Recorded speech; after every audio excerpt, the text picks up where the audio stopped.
Assalamualaikum warahmatullahi wabarakatuh. Selamat datang kembali di Rio Hotspot Channel. El Clasico. Nah, jika kita mendengar ucapan seperti itu, maka pecinta sepak bola tentu pikirannya akan langsung tertuju pada dua klub rival di Spanyol, Madrid dan Barcelona. Ya, meskipun saat ini udah banyak yang mengadaptasi El Clasico Indonesia lah, segala macem lah. Nah, bicara soal El Clasico Spanyol, orang-orang Indonesia kalau ingin nonton yang namanya El Clasico Spanyol itu cuma dua cara ya. Yang pertama, dia datang langsung ke Spanyol nih. Yang kedua ya streaming di TV ataupun internet. Tapi jangan khawatir, klub kaya raya tanah air Dewa United siap mewujudkan mimpi orang Indonesia yang ingin melihat secara langsung duel El Clasico di Indonesia. Ya, Dewa United dan MPRO ini berhasil mendatangkan El Clasico ke Indonesia. Madrid dan Barcelona akan bertanding di GBK. Ya, meskipun cuma para legendanya saja loh ya.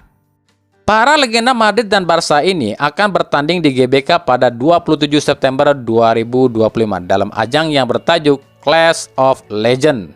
Sebelum laga ini, kabarnya akan digelar beberapa acara seperti press conference, coaching klinik, dan juga fun football. Kami pribadi belum mendapatkan draft resminya, daftar nama-nama pemain Madrid dan Barcelona yang akan ke Jakarta. Tapi yang udah pasti akan datang adalah Clarence Seedorf, Luis Figo, Pepe, Charles Puyol, dan Rivaldo. Ditambah ada Patrick Kluivert yang kebetulan memang ada di Indonesia. Tapi memang sayang, Kluivert ini kan ada di round 4 bersama timnas. Tapi ya bisa aja dia ini main dulu nih sebentar sama teman-temannya, sementara timnas dipegang atau diambil alih oleh Alex Pastor. Lagian juga di timnas juga yang ngatur Alex Pastor semua, dia cuma nama. Nah, buat kalian para fans Madridista dan juga Decul, pasti nggak akan melewatkan kesempatan ini ya, dan ketemu dengan pemain-pemain idola kalian. Nah, BTW, kalian kalau ketemu atau menonton pertandingan ini, siapa yang ingin kalian temui nih? Kalau saya pribadi mungkin pengennya ketemu Xavi Hernandez sama Ronaldo Nazario kali ya. Kenapa demikian? Selain mereka legenda gitu dua klub ini, tapi ya kalau keinginan kami, Xavi Hernandez bisa mengajarkan bagaimana sih cara memanajemen lini tengah timnas Indonesia. Sementara Ronaldo Nazario mungkin bisa kali ya ngajarin para striker-striker Indonesia supaya jadi striker yang tajam. Nah, gimana menurut kalian nih?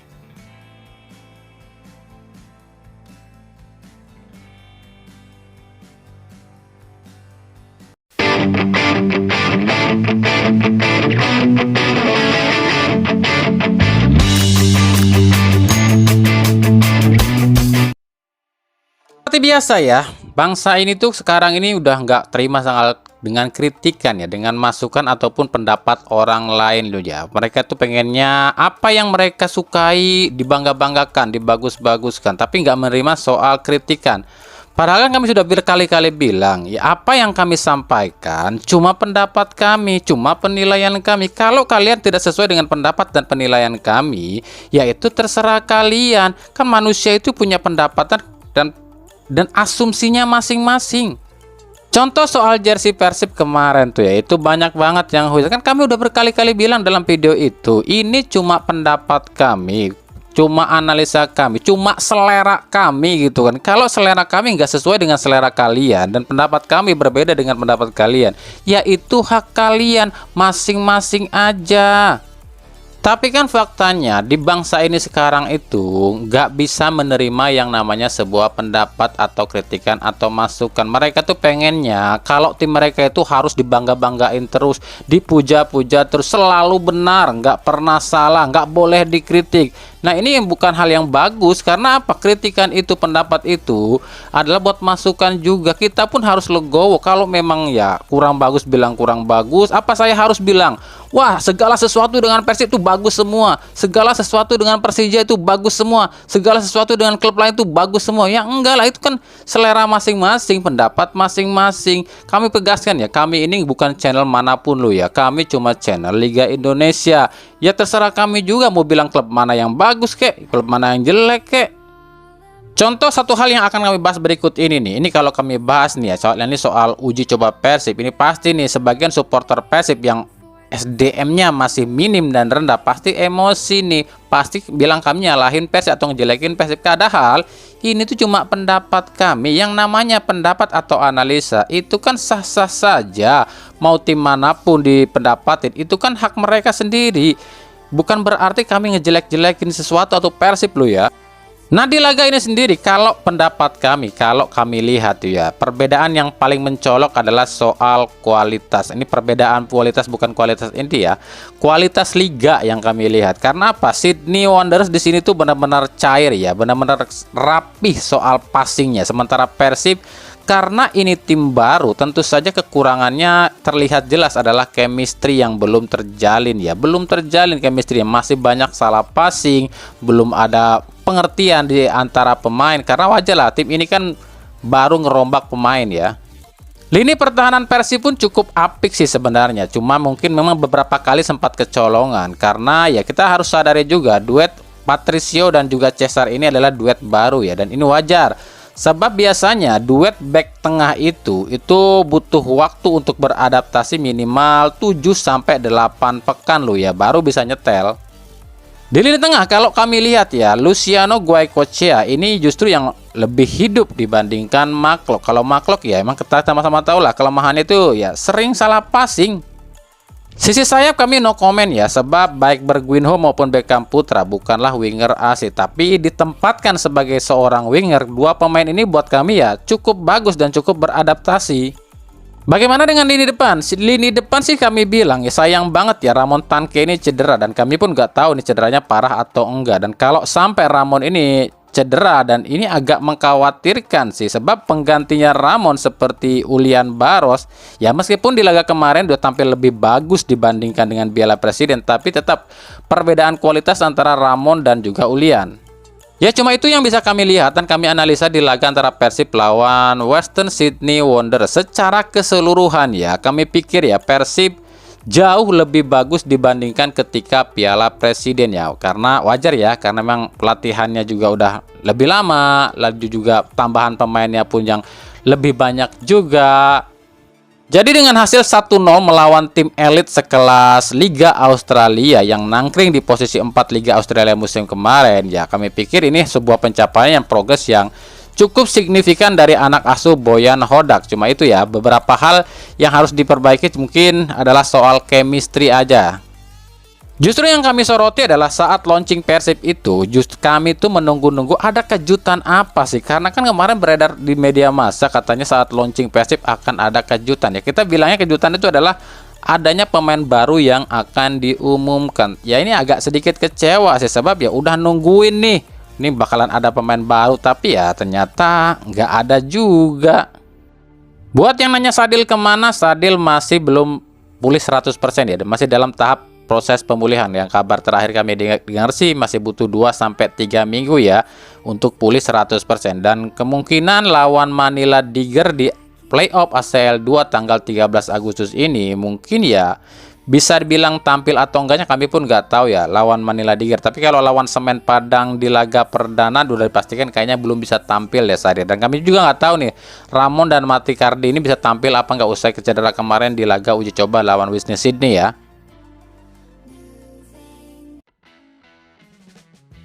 Dari Dewa United, nah inilah yang kami bilang ya, kalau kita itu ya melihat sesuatu itu atau nonton sesuatu itu, jangan cuma lihat dari judul, jangan cuma lihat dari gambar judulnya, tapi lihat juga isi videonya, isi beritanya, dan baca komentarnya, biar kalian nggak salah paham. Ini kadang-kadang ya cuma ngeliat judulnya doang atau gambar di thumbnail, itu langsung kritik inilah, kritik anu, tapi mereka nggak pernah baca teliti apa sih isinya, apa juga penjelasan di video atau di postingannya. Nah, coba lihat nih postingan yang satu ini banyak yang bilang atau berkomentar, hah, sekelas Dewa dibantai Persikota, gitu kan yang ada di pikiran. Ya nggak salah sih kalau dia bilang begitu, kalau dibilang Dewa dibantai Persikota, ya bener juga, cuman permasalahannya dia kurang teliti. Kenapa nggak diteliti secara seksama? Yang dimaksud itu siapa? Yang dimaksud itu Persikota lawan Dewa U20.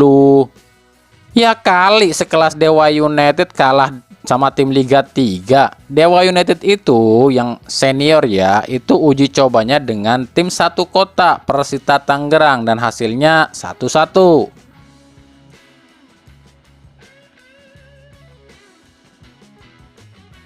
Dari Malut United, tim yang saat ini beraroma Persib, kemarin lakukan uji coba dengan tim Liga 2 ya, Kendal Tornado FC dengan hasil imbang 1-1. Padahal Malut United sudah menurunkan 6 pemain asing beraroma Persib dan 2 dari mereka sendiri. Tapi ya inilah realita yang namanya sebuah tim ya, yang tim dengan pemain-pemain baru itu butuh waktu beradaptasi cukup lama ya. Cuma yang menarik buat kami di kolom komentar ini banyak banget netizen yang menyalahkan pelatih Henry Susilo ya. Kami nggak tahu ya, mungkin mereka menonton sendiri pertandingannya dan mungkin mereka kurang puas dengan taktik dari Henry Susilo. Mungkin Henry Susilo dianggapnya kurang garang kali ya. Tapi ya buat kami gini loh, ini masih sebatas laga uji coba. Karena kan performa asli sebuah tim itu akan terlihat nanti di liga. Jadi ditunggu aja ya, siapa tahu mereka memang cuma menyembunyikan kekuatan aslinya, baru di liga nanti kekuatan sesungguhnya akan dikeluarkan ya.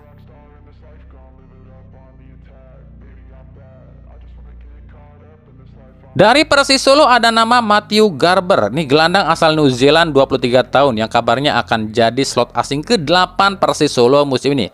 Garber sendiri saat ini berstatus tanpa klub setelah udah 1 tahun tanpa klub ya. Nah musim sebelumnya Garber ini tuh main di NAC Breda Belanda sebagai pemain pinjaman dari klub Torino Italia. Nah akankah Garber masuk ke Persis Solo?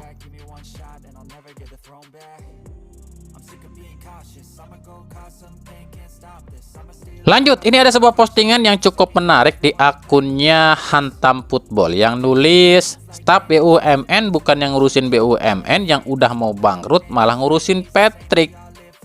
Ya kami tahu sih ini tuh ucapannya Bung Teti, itu tuh pemilik akun Tebing Tinggi Video. Ya kami tahu yang dimaksud itu adalah Samara Amani. Buat Hantam Football dan Bung Teti, jangan kencang-kencang, jangan gitu ah. Kalian ini gimana sih, kayak nggak tahu aja artis itu gimana? Artis itu kan penuh sandiwara dan drama. Ya kalian harus maklum lah, dia juga kan lagi butuh duit, nyari muka juga.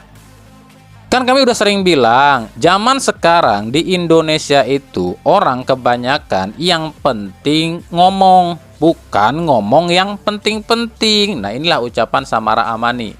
Ya Patrick dianggap punya chemistry yang bagus dengan para pemain tim nasional. Aku yakin pasti Pak Ketua Umum dan Exco yang lain kan mencat dan menunjuk pelatih kan kesepakatan bersama, nggak bisa hanya Ketua Umum kan gitu. Itu pasti juga sudah mempertimbangkan itu gitu. Nah, karena itu ya kita nggak bisa mengharapkan Patrick kemudian ya harus lolos Piala Dunia ataupun selesai gitu. Seolah-olah kalau dia tidak lolos Piala Dunia, dia tidak mampu menciptakan kesuksesan lainnya. Sama seperti tadi aku bilang Bang Akmal loh. Patrick itu juga sudah menciptakan prestasi selama dia menjadi pelatih tim nasional yang masih sangat singkat ini, yaitu menang lawan Cina dan menang lawan Bahrain. Kita kalau kemarin tidak menang lawan Cina, tidak menang lawan Bahrain, kita tidak di ronde 4 gitu. Betul. Kita nggak boleh kaburkan fakta bahwa kita ada di ronde 4 ini juga tidak terlepas dari Coach Patrick gitu. Tapi apakah ini sudah sesuai dan sudah 100% yang diinginkan Coach? Intinya dia ini nggak setuju ya kalau Patrick Kluivert ini dipecat meskipun Indonesia gagal lolos ke Piala Dunia. Ya inilah contoh orang kalau ngomongin bola tapi dia bukan orang bola. Yang dia kan nggak tahu apa-apa, cuma taunya cari muka. Ngomong aja pasti diajarin tuh sama yang ada di federasi dan cuma menyanjung-nyanjung apa yang sedang disanjung oleh federasi saat ini. Aduh, ini miris ya buat kami ya. Timnas kok dibikin mainan. Zaman dulu ya, orang masuk ke timnas itu bangganya minta ampun. Meskipun dia skillnya pas-pasan, tapi ketika dia dipanggil ke timnas, dia ini mati-matian loh bela timnas. Tapi sejak era tahun 2000-an sampai sekarang, mereka itu yang masuk ke timnas cuma nyari duit dan popularitas, dan itu sebuah fakta. Ya kami sih nggak melarang buat siapapun yang mengomentari soal bola. Meskipun dia ini bukan berasal dari bola, nggak apa-apa, nggak dilarang buat mengomentari soal bola, buat ngurusin soal bola. Tapi asal jangan seolah-olah lu itu lebih tahu dibandingkan orang bola itu sendiri.